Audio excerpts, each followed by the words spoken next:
A hot area for illegal crossings and drug seizures. The guy's under the tree. What you got, Mike? I got one in here. The guy's under the tree. WDRB was embedded with Border Patrol agents along the Texas-Mexico border for 3 days to see how they tried to stop the drug pipeline from coming into the U.S. There's about 300 pounds of marijuana here. The street value is $240,000. Air and marine operations worked with Border Patrol, staging in different areas as the drug smugglers dropped the dope. There were 6 men. All of them were each carrying one of these bundles. 2 men were arrested. As you can see, the other men jumped into the river to swim back to Mexico, knowing agents wouldn't chase them in the water. Drug seizures like this are common here. They have scouts, they have the mules, they have the person's lookouts, people that are looking out. So everybody's got a little job on their end over there. But again, that's not in any way gonna stop us from doing our job. This is the Rio Grande. It's 316 river miles separating America and Mexico. Right here it's about a few hundred feet wide, making it easy for people to raft and swim across into the U.S. There are miles and miles of fields, brush, and sandy conditions. Pilots spend hours assisting ground crews to find illegal aliens hiding in the rough terrain on the U.S. side. We just landed, and over here is the Anzalduas Dam. Mexico's over there, and when the water is shallow, people just walk across the sandbar into the U.S.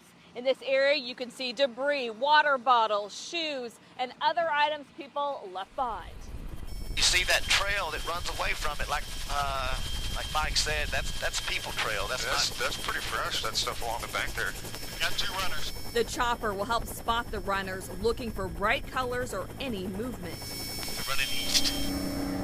On the water, agents say their presence with guns is more of a deterrent as they patrol the river. The violence has escalated a little bit, especially in the last couple of months. I think, you know, with the change in the policies and whatnot, we're being a little bit more effective than we were. There's people from all over the world trying to come into this country. Most people don't cross the border alone. They pay thousands for help. It took them 8 days to get here from Guanajuato, Mexico. How much did it cost you to get here? ¿Cuánto te costó para cruzar? ¿Cuántos tipos? ¿Cuánto te costó? ¿Cuánto me cobraron? Me están cobrando 6,500. 6,500. This man and his friend were picked up by Border Patrol. They are searched and questioned. Why did you want to come to the U.S.? He said for a better life. The agency also has cameras along the border to monitor the area. Agents use canines and ATVs to patrol on the ground. Between July 2015 and June 2016, agents apprehended more than 186,000 undocumented immigrants here. But so far this year, the numbers are down. Why do you think it's been slower lately for you all? I think the upstep in these folks knowing that they're not going to be allowed to stay, it takes a lot of money to cross that river and get to where they need to go. And I believe that if they know that if they're apprehended, they will have to go back. They don't want to waste their money. There are 3,000 agents in this sector. Is that enough?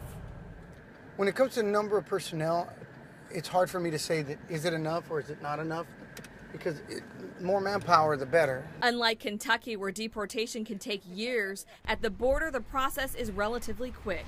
Most of the people entering illegally aren't from Mexico. Instead, they're from countries like El Salvador, Guatemala, and Honduras. Speak English? With the U.S. government patrolling, people are still getting more daring, even with barriers and fencing. Sign right there where they cross the road. They had a ladder rigged there. Clint's got the ladder up against the wall. Sometimes they track people entering the U.S., but can't find them again. Many here know there was a Mexican flea market right after they crossed the border into Texas. It's easy for someone to have a backpack with 2 or 3 kilos of a narcotic. So when they cross, if they can blend in with the general public, it makes it that much harder for us to determine who is who. From the air, water, and on the ground, this is what these pilots and agents see every day. People ask us all the time, well, are you all doing anything different now?